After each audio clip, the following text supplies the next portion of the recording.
Hello, my viewers and my subscribers. I just want to thank you so much for tuning into this quick video. Today, I just want to talk about 5 mistakes I have made as a dialysis technician. This is mostly social mistakes that I have made within the dialysis environment. All right, and number one is gossip and confiding in the wrong folks. When I was very new to the dialysis field, um, I that was I entered the dialysis field like 2 years after arriving in New York City from Atlanta. All right, and um, I was attracted to um, individuals who took an interest in me because of my accent, because of how I did things. They was like, "Come here, girl. Let me tell you. Let me update you." So I would, be in circles that I should not have been in, because I was very ignorant and naive. And so people would build a team with me in it. Okay, so if they're against a certain person, I'm supposed to be against a certain person because they're against it, and they're helping me out. You know, they're they got my back. They're doing stuff for me. I'm doing stuff for them. But anyway, it was unhealthy. Okay, so um, in the beginning years, in my newbie years, okay, I was into gossip, and I also confided in the wrong folks, okay? And really, I confided in people when my heart was overwhelmed about something. Something happened to me, and I was overwhelmed, or either a patient cursed me out, or did something to me, or a staff, and I was overwhelmed. And so that stuff in my heart began to overflow, and I began to tell people that should not have, known about it. And what happens with it, with gossip and confiding in the wrong person, really confiding in the wrong person, because gossip will always spread. But you could tell someone, "Hey, such and such, don't tell anybody. This is intimate.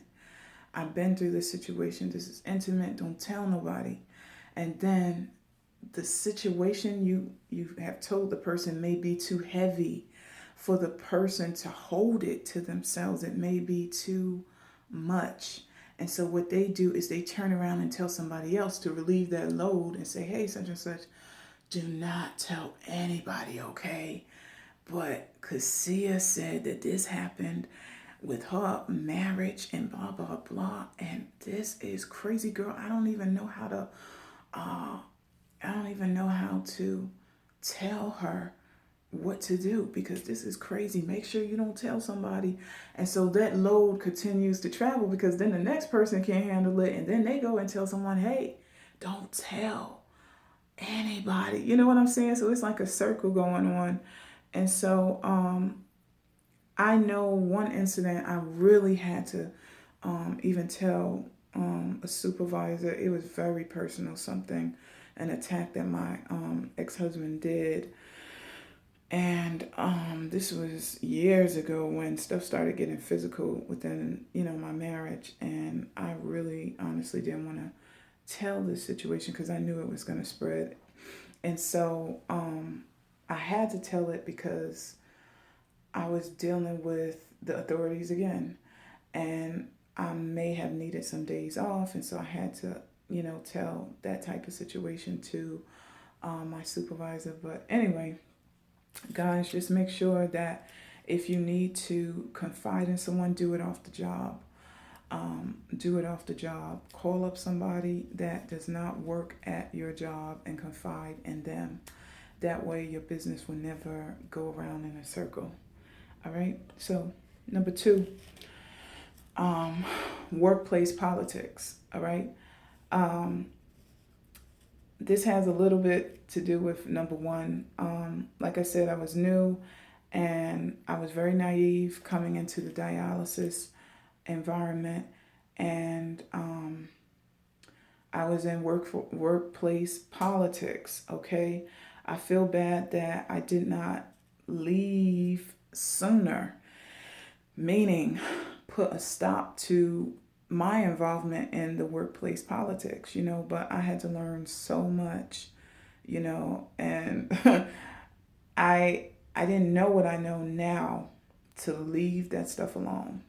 Okay, he say, she say, they say, all of that crap. Leave it alone. Um, I found myself in situations where there would be a particular individual that was in charge and they did not have the authority to be in charge. But even managers were scared of them. Other people were nervous. In different instances, I found myself scared, and I call it captured by the Jezebel Bully. Okay, I call those type of individuals Jezebel bullies. They may work in, it may be one person, it may be two people that are ruling everything. You can never get a word in. They're in control of the schedule. If you tick them off or something, you will have all the 4-hour patients. You will have all the patients, that you will have to lift, and I'm telling you, I've been through it all. If you tick that particular person off or they don't like you, it will be crazy. All right. So I was scared to speak up because I was in instances like that where I was being controlled, and I was bullied, and it was just a crazy, crazy situation.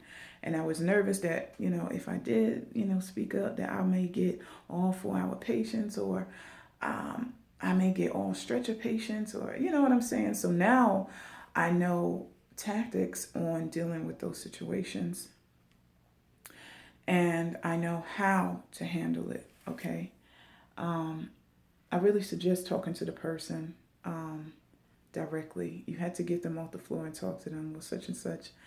I really don't care for you to do this, but sometimes it doesn't work because those type of people are very strong-minded, and it's really tough if the manager is taking sides with that person, because you're powerless in the unit. Honestly, you're powerless until you transfer.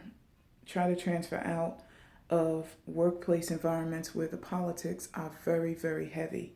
It's not healthy. It's not healthy for you, because you will have workplace burnout, and that is not good. I also noticed within the workplace politics that I was taking sides and not gathering enough information. Never take sides, just work and do your own thing. You're there for the patients, not for, to be involved with this side and that side. But I found myself in situations where later it was revealed to me that, hey, that person that I took sides with was really wrong with what they did, or how they treated a particular individual. But here I am, I did not even gather enough information, and I'm running my mouth, and I'm already upset at this person and this other person, and I have not gathered enough information. I'm going by what this person said. So I'm sorry to make this video long, because some people like, get to the point, but I have to explain these points. I really do. So an example would be, you're in a situation, and let's just say your buddy on the job tells you, girl, I don't think you should talk to that tech over there. Don't talk to him anymore. He done pissed me off, or she done did blah, blah, blah. But you have to get behind the situation. You know what I'm saying? Find out really the details behind it. Was it really that person? Did that person say something first to trigger a reaction? You know what I'm saying? Bottom line is, just stay out of all of that stuff. I had a situation where I had a particular nurse, and she wanted me to get on her side. And I found that she was wrong. You know what I'm saying? How she presented herself was wrong. I didn't want to get on her side, so I stayed silent. Okay? I noticed that she did not put on any of my catheter patients. Here in New York City, the nurses deal with the catheters and the technicians deal with the stick. And she did not put on any of my catheters. I had to bring it to the manager's attention. She put on everybody else's catheters and not even mine last. They wasn't on at all. and I had 4-hour patients. Okay, I had 2 4-hour catheters that should have been on that machine, and she did not put them on, all because of that. So to wrap that up, don't take sides at all. Leave that stuff alone. Number 3 is anger. All right. I'm a very spiritual person, and I believe in generational curses. And my father had a really bad temper. His father had a really bad temper. And here I am. I have a very bad temper, as well as my brother. And I have a temper where it just bubbles up in me. Like I feel like I'm gonna explode. And sometimes I did explode on the floor, at the at on the floor in front of the patients. To some other staff, I would explode to, and I would tell them off, and I would just lose control, just like that. I had really bad temper, guys, and I had to get that thing under control, okay, because it was getting me written up. One time suspended because of something that was not fair. It was crazy. So, along with that anger and that temper, I found again that I failed to gather enough information. You know, like I said, maybe someone may say, Cassia, that man was talking about you. I heard him talk about you. And then when I approached the person and asked them, what was going on, they were saying, no, we were only talking about something else. We wasn't talking about you in a negative way. And by that time, I had already stopped talking to the person. They're walking around wondering, why has Cassia stopped talking to me? What have I done to Cassia? But it was all because of bad information, which triggered a nasty reaction. So all I can say is I learned to get to the root of the issue. If somebody come to me and they tell me, Cassia, I heard, then I get to the root of it instead of being angry at the person that they're telling me about, or forming a bad conclusion about them without gathering my information and finding out first what has been said. But about that anger, I had to get educated, by watching YouTube videos as well as counseling on how to handle when stressful situations arise, and how to de-escalate, how to get that temper under control, and also how to trust in God. Lord, please deliver me from this temper and from this anger. So I have came a long way, because I used to be very revengeful. If you got on my bad side, I would really do some serious revenge. And that's all the books I would be reading, is revengeful books, how to get revenge. So bottom line is, God has brought me a very long way regarding that. And so because of my anger, I lost a lot of opportunities in relationships. And some relationships I was able to mend through the grace of God, and some I was not, because of that spirit of anger. All right. So that was, basically my third mistake, to wrap things up. Number 4, moving on, honor. Okay. Honor is very important. Loyalty. Honor is so important. Honor will get you some serious doors opened. It will open some serious doors for your life. Okay. I found that, looking back over my mistakes, and working in different units, because I like to analyze how I did, and I like to look over my feedback, and even network with other techs and talk to them. What do you think I should have did better? Blah blah blah. Well, the thing is, I did not go the extra mile to say thank you to technicians who referred me to other units to work. Even though I said thank you, I could have followed it up with a small gift of thanks. Okay, it's not bribing if you just give someone a gift of thanks. You know what? I appreciate that you always bring up my name when the supervisor is looking for someone to do OT, because OT is putting money in my pocket to help me feed my kids, to help me pay the babysitter. Okay, so not giving a special gift of thanks. Thank you, manager, such and such, for inviting me again to your clinic. I appreciate that. I don't take it for granted. Okay, people like to be appreciated, and people should be appreciated. Okay, because that overtime could have been given to somebody else, but they thought of me to give it to me. All right, they recommended me. All right, a gift and a smile goes a long way. I remember that close to my home unit, there's a laundromat, all right? And there's a parking lot over there. And the guy there, he would not let anybody park there at all. He would only let me park there and one other person. He said, Cassia, I'm letting you park here and one other person, nobody else. Okay, so God had given me favor. So what am I going to do when I get favor? I'm going to buy him a box of donuts and a big jug of coffee every month and say, you know what, I thank you for letting me park here. Because here in New York City, guys, you got to move your car at a certain time. It's very difficult looking for parking. It is outrageous regarding parking here. So since God gave me favor with this man, I said, you know what? Let me say thank you to him. But I should have brought those same skills on over to my professional side and at least give the managers a small gift of thanks that I appreciate you bringing me to your unit because you didn't have to do it. Or I thank you for hiring me. You didn't have to hire me. I appreciate that. That goes a long, long way. In any place that you have favor, you need to keep those doors of favor open at all times. I don't care what anyone says. It's not bribing, it's showing that you appreciate and being loyal and being honest at all times.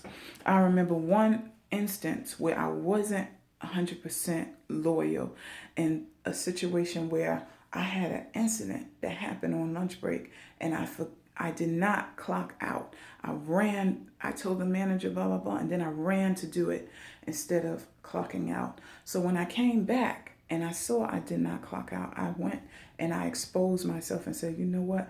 I was wrong for not doing such and such. I should have clocked out and then did that on my lunch break. You know what I'm saying? So at least, yeah, I give myself a little credit. I did expose myself to make that right, but still it was wrong. Okay? So always make sure you are doing the right thing at all times. You don't want your doors of favor to be shut for a mistake or a bad decision. All right, so that wraps that up. Number 5, not always being professional. Okay, that's a mistake I made as tech. Not always being professional. And my psychology classes that I'm taking is talking about once I enter into the field of counseling others, how to be a professional at all times. And this week, which is week 7, we're dealing with social media, okay, and psychology, and looking back on the first times, in the beginning stages of me opening up a Facebook account and other accounts, I was unprofessional, in terms of adding individuals on dialysis onto my profile. Okay, because I did have an instance where someone did see something and they called me out on it. Oh, girl, you was looking kind of X, Y, and Z in that top. That's not professional at all. Okay, as dialysis technicians that are in the field, it will be good to make sure that your profile is, private, is professional. Okay. I also had instances where, I get some of my patients who watch my videos, and I got to make sure that I'm on the right track. Okay, I get sometimes teammates watching my videos. I got to make sure that I'm on the right track, not talking bad about anybody at my unit. Just staying professional as best as I can. So not always being professional was a mistake that I had made. Not handling criticism 100%, well, at least 99%. I would handle criticism at least 80% okay. Meaning if someone said, I don't like your technique, I would be like, but you bleed a lot. You need my technique. You know what I'm saying? Always listen to the patient. That is something that I learned. You have to listen to the patient. Not all the time. If they're telling you to do something wrong outside of policy and procedure, then that's a time, hey, you got to go by the policy. You know what I'm saying? But other than that, if they're telling you, hey, I don't like how you put the bandage on, if you could put it on this way, or, can you get another alcohol pad and clean my access a little bit better? You know what I'm saying? Do it, So anyway, that wraps it up for those 5 mistakes I made as a dialysis tech. So make sure you don't do it. And guys, if you have any questions regarding anything that I discussed, please drop a comment below. And also check out my blog, dialysistechniciansworldwide.blogspot.com. Also, I put some links to 3 dialysis groups on Facebook that I helped to create. And I want to tell you to stay blessed. All right, bye.